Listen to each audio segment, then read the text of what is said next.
Bonjour mes amis, je voulais faire une petite vidéo sur ce que j'appelle l'effet Y des TRX. C'est rien d'exceptionnel là-dedans, mais pour ceux qui ne le savent pas, d'abord les TRX ce sont des sangles de suspension qui permettent de faire du sport au poids de corps. Elles se composent d'une sangle principale qu'on accroche à un arbre, à un poteau, éventuellement à haute porte.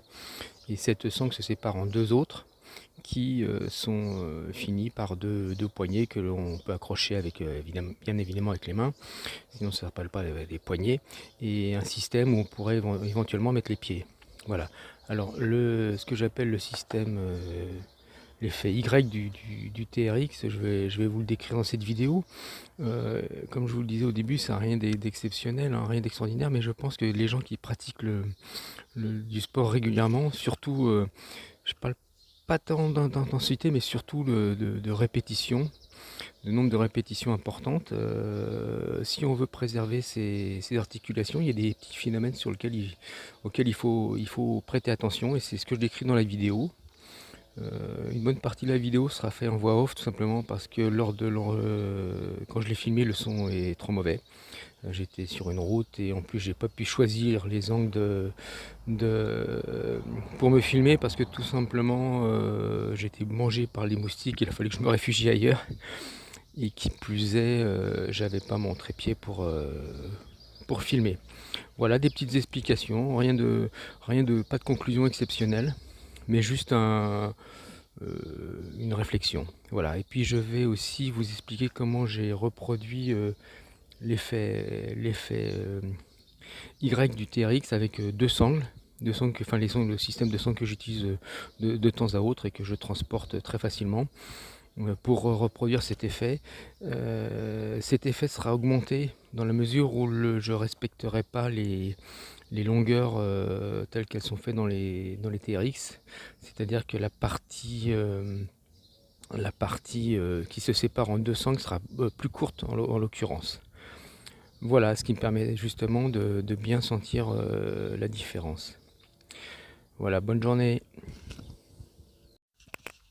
Ici un système TRX en jaune, les deux sangles qui se séparent. On voit bien le petit Y à retourner.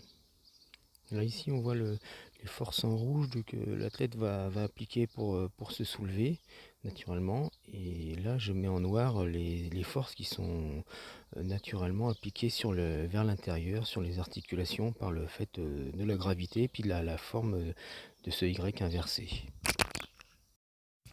Alors ici on a un TRX posé au sol et le petit dessin à droite représente ce Y. Et bien évidemment plus la partie rouge sera courte, puisque plus comment dire, l'effet Y sera important. Maintenant si on le compare avec un système avec des anneaux qui seraient séparés à peu près de la largeur des épaules, on voit bien que les forces se font de façon verticale et non pas avec ce fameux Y. Ici, des sangles tout simplement posées sur une barre. Il suffit là de choisir l'écartement que l'on veut mettre entre chaque sangle. Et maintenant, une petite description de mon système. Ici, le système de sangles tel que dont je vous ai parlé, dans une poignée toute simple avec une sangle qui est passée à l'intérieur. Il y a une partie qui permet de régler la longueur. Voilà.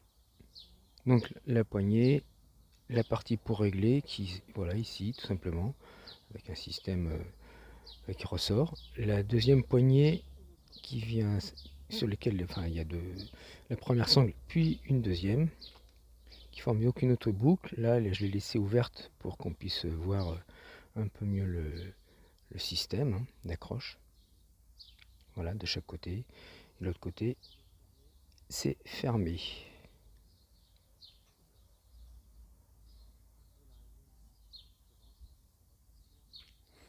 Voilà, la distance entre chaque poignée et le bord de la dernière sangle est à peu près équivalent. C'est du 50-50, ce qui n'est pas vrai pour un TRX, la partie séparée étant souvent plus longue.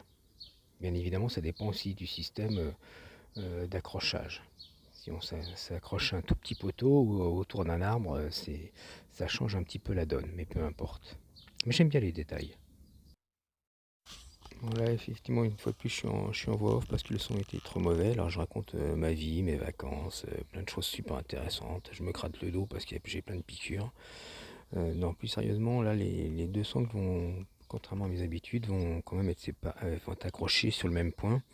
On va dire que ça ferait non pas un Y, mais un V. Mais tout ça, c'est juste une question d'angle. Et je vais montrer comment ensuite je vais passer en position Y. Voilà, les deux sangles sont séparées, sont indépendantes l'une de l'autre. Et je vais faire un petit mouvement pour montrer. Et là, je croise à l'intérieur. Et du coup, je retrouve le fameux effet Y. Voilà. Ça devient comme s'il y avait une sangle unique qui se sépare en deux. Voilà. Alors l'idée, hein, c'est de reproduire cet effet pour en sentir justement les effets. Dans les faits, la tension sur les épaules est plus importante, ce qui veut dire aussi pour moi, on travaille un peu plus fort, par exemple, l'arrière des épaules. Mais je pense qu'à terme, il faut éviter d'utiliser tout le temps cette pratique si on ne veut pas s'abîmer les articulations. En tout cas, c'est que mon point de vue. Voilà, la vidéo est terminée. J'espère qu'elle est explicite. Il n'y a rien d'extraordinaire là-dedans, comme je vous avais dit dès le début. Bon, j'aurais dû passer plus de temps pour faire un truc beaucoup plus propre, mais j'ai envie de profiter un petit peu de l'air frais et du paysage qui est autour de moi ici. C'est assez sympa là. Je suis sur le bassin d'Arcachon. J'aurais quand même bien tort de ne pas en profiter. Voilà mes amis, portez-vous bien, hein. Et puis à bientôt.